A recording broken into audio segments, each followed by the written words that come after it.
Hello to all students. आज हम discuss करेंगे ऑर्गेनोसल्फर कंपाउंड्स में थायोल्स का सेकंड लेक्चर। पहले लेक्चर में हमने थायोल्स की इंट्रोडक्शन पढ़ी, उनका नॉमेनक्लेचर डिस्कस किया और साथ में प्रिपरेशन की रिएक्शंस हमने पढ़ी थी।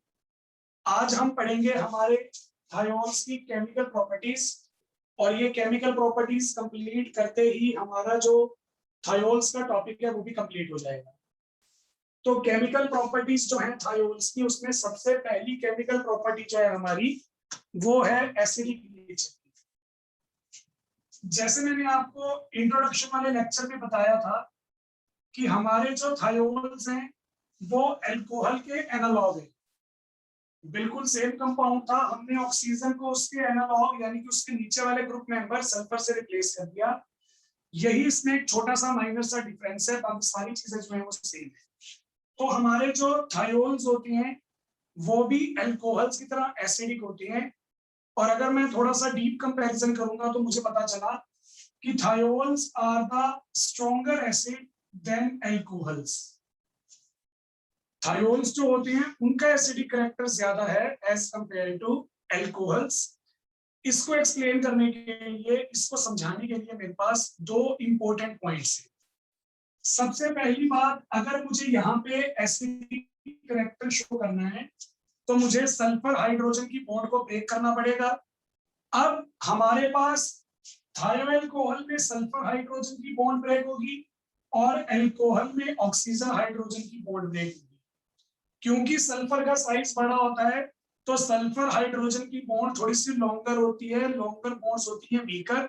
दैट्स व्हाई सल्फर हाइड्रोजन की बॉन्ड तोड़नी हमारे लिए इजी रहेगी।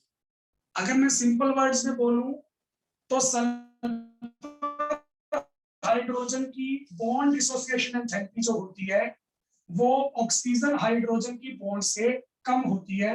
दैट्स व्हाई सल्फर हाइड्रोजन की बॉन्ड तोड़ना इजी है, वहां से H+ ऑब्टेन करना इजी है। OH वाली जो बॉन्ड थी वो बॉन्ड हमारी स्ट्रॉन्ग है ड्यू टू स्मॉलर साइज और हाई इलेक्ट्रोनेगेटिविटी ऑफ ऑक्सीजन। उस वजह से उस बॉन्ड की बॉन्ड डिसोसिएशन एनर्जी थोड़ा ज्यादा आती है, बॉन्ड को ब्रेक करना मुश्किल है। वहां पे H+ थोड़ा डिफिकल्टी से रिलीज होगा, एसिडिक प्रॉपर्टी शो नहीं पाती। सेकंड हमारे पास यहाँ पे रीजन है accommodation of negative charge. Suppose करो मैंने सफिशिएंट एनर्जी प्रोवाइड करके यहाँ पे और यहाँ पे दोनों जगह पे बॉन्ड मैंने ब्रेक कर दी। अब ब्रेक करने के बाद हम ये देख रहे हैं कि जो हमारा एटम है, एटम पे हमारे पास नेगेटिव चार्ज आ गया।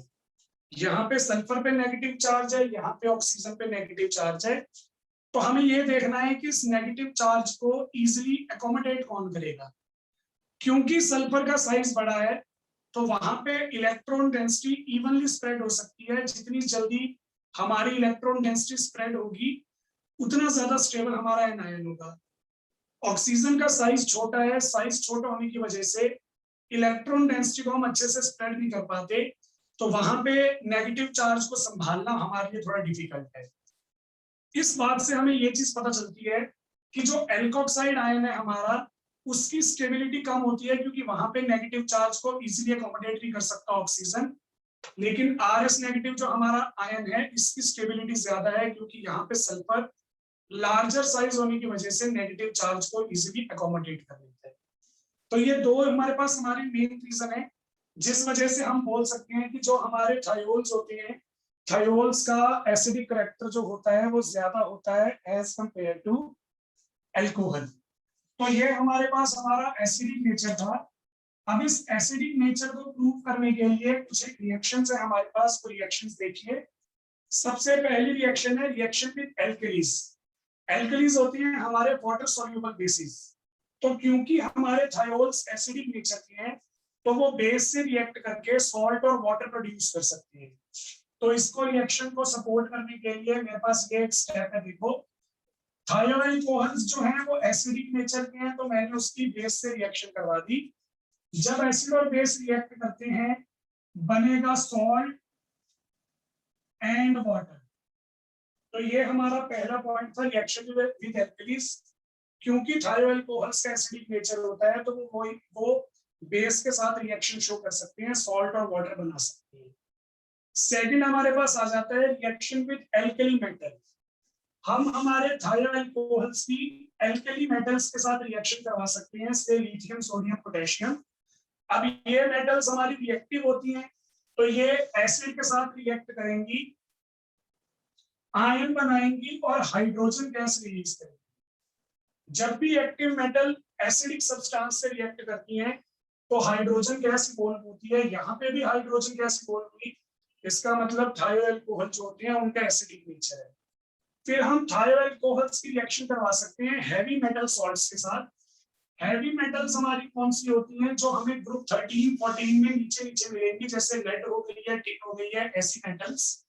तो मुझे उन मेटल्स के सॉल्ट के साथ रिएक्शन करवानी है थायो अल्कोहल की।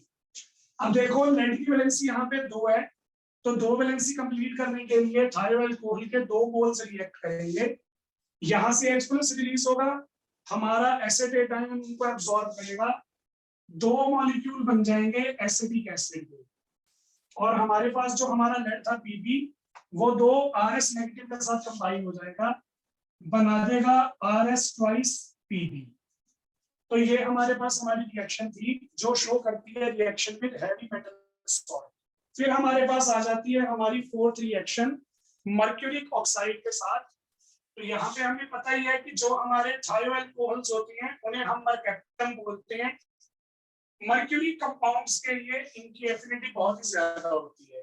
तो यहाँ पे फिर से मर्क्यूरी की वैलेंसी +2 है, तो इसके 2 मोल्स लेने पड़ेंगे, 2 हाइड्रोजन और 1 ऑक्सीजन मिलकर वाटर बना देंगे। यहाँ पे हमारे पास बचेगा RS ट्वाइस, वो मर्क्यूरी के साथ जाके कंबाइन हो जाएगा। तो ये हमारी कुछ रिएक्शंस थी जो थायो अल्कोहल्स का एसिडिक नेचर प्रूव करती हैं। पहले टाइप की केमिकल प्रॉपर्टी हमारी यहाँ पे पूरी हो गई। नेक्स्ट आ जाती है हमारे थायो अल्कोहल्स की रिएक्शन कार्बोक्सिलिक एसिड और एसिड क्लोराइड के साथ। जब हम हमारे थायो अल्कोहल्स की रिएक्शन कार्बोक्सिलिक एसिड या एसिड क्लोराइड के साथ करवाएंगे तो वहां पे हमारे पास प्रोडक्ट बनता है थायो एस्टर। प्रोडक्ट बनेगा हमारे पास थायो एस्टर।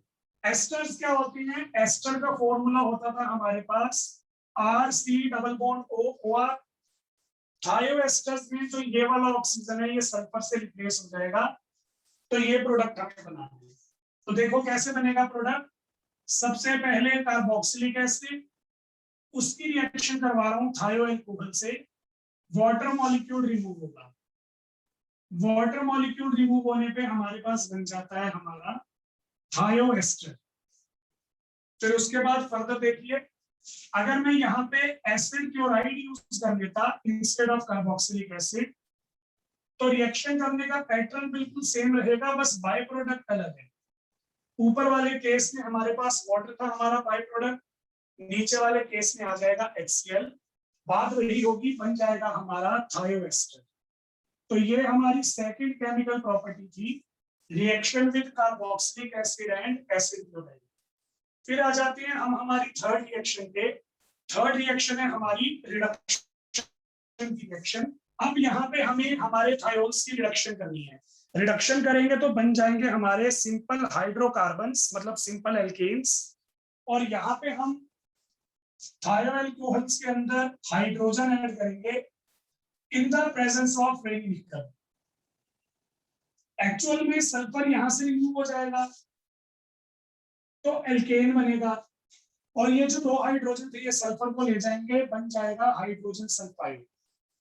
तो इस रिएक्शन को आप रिडक्शन की रिएक्शन बोल सकते हो। और यहाँ पे मैंने थायो अल्कोहल में से सल्फर निकाल दिया, तो इसे हम डीसल्फराइजेशन की रिएक्शन भी बोल सकते हैं, मतलब सल्फर को रिमूव करने वाली रिएक्शन। तो यहाँ पे अपने पास हाइड्रोजन ऐड करना है रेडी निकल की प्रेजेंस में, सल्फर रिमूव हो जाएगा, RH आपस में जुड़ जाएंगे, हमें हमारा एल्केन मिल जाएगा डायरेक्ट। तो ये हमारे पास हमारी रिडक्शन की रिएक्शन थी। अब रिडक्शन की रिएक्शन करने के बाद नेक्स्ट आ गई है हमारी ऑक्सीडेशन की रिएक्शन। हमें हमारे थायो अल्कोहल्स की ऑक्सीडेशन करनी है। अब ऑक्सीडेशन करने के लिए हम 2 तरह के ऑक्सीडाइजिंग एजेंट यूज कर सकते हैं। माइल्ड ऑक्सीडाइजिंग एजेंट भी ले सकते हैं, स्ट्रॉन्ग ऑक्सीडाइजिंग एजेंट भी ले सकते हैं। अगर मैं यहाँ पे थायो अल्कोहल्स की रिएक्शन करवाता हूँ माइल्ड ऑक्सीडाइजिंग एजेंट के साथ सपोज करो H2O2 के साथ करवा दी, तो यहाँ पे मेरे पास मेरा प्रोडक्ट बनेगा डाई एल्काइल सल्फाइड। मतलब यहाँ पे इसके 2 मोल लेंगे और हमारे पास RS जो है वो SR के साथ ही कंबाइन हो जाएगा, तो ये हमारे पास हमारा बनेगा एल्काइल डाइसल्फाइड। एल्काइल डाइसल्फाइड तब बना जब आपने माइल्ड ऑक्सीडाइजिंग एजेंट। इसके अलावा अगर आप सॉल्ट ले लेते हो थायोअल्कोहल्स का और उस सॉल्ट की रिएक्शन करवाते हो आयोडीन के साथ, तो भी हमारे पास सोडियम और आयोडीन आपस में कंबाइन होके NaI बनाएंगे और 2 RS मॉलिक्यूल आपस में कंबाइन हो जाएंगे, बन जाएगा हमारे पास हमारा एल्काइल डाइसल्फाइड। तो ये हमारे पास हमारी माइल्ड ऑक्सीडाइजिंग एजेंट वाली रिएक्शन थी। लेकिन अगर मैं यहाँ पे स्ट्रॉन्ग ऑक्सीडाइजिंग एजेंट यूज करूंगा, स्ट्रॉन्ग ऑक्सीडाइजिंग एजेंट मुझे नेसेंट ऑक्सीजन देगा। यहाँ पे मैंने HNO3 यूज किया, HNO3 में 3 ऑक्सीजन है, तो मुझे तीनों ऑक्सीजन मिल जाएंगी, वो इसके साथ कंबाइन हो जाएंगी, बन जाएगा हमारा RSO3H, यानी कि हमारे सल्फ्यूरिक एसिड्स।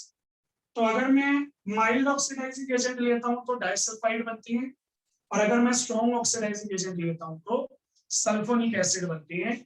ये हमारे पास हमारी ऑक्सीडेशन की रिएक्शन थी। फिर आ जाते हैं हम हमारी फाइनल केमिकल प्रॉपर्टी पे। हमें थायोअल्कोहल्स की रिएक्शन करवानी है एल्डिहाइड्स के साथ और कीटोन्स के साथ। एल्डिहाइड की अगर मैं रिएक्शन करवाता हूं थायोल के साथ तो बनता है थायोएसिटल, और अगर मैं कीटोन्स की रिएक्शन करवाता हूं थायोल के साथ तो बनता है थायोकेटल। रिएक्शन देखो, पहले एल्डिहाइड कंसीडर कर लिया मैंने। एल्डिहाइड में एक साइड पे एल्काइल ग्रुप है, एक साइड पे हाइड्रोजन है। 2 मोल्स मुझे लेने हैं मेरे थायोल के। वाटर मॉलिक्यूल यहाँ पे रिमूव होता है, मेरे पास बन जाएगा CH3CH, यहाँ पे भी S और R, यहाँ पे भी S और R। ये जो कंपाउंड बना वो एल्डिहाइड से बना, तो इसे हम थायोएसिटल बोलते हैं।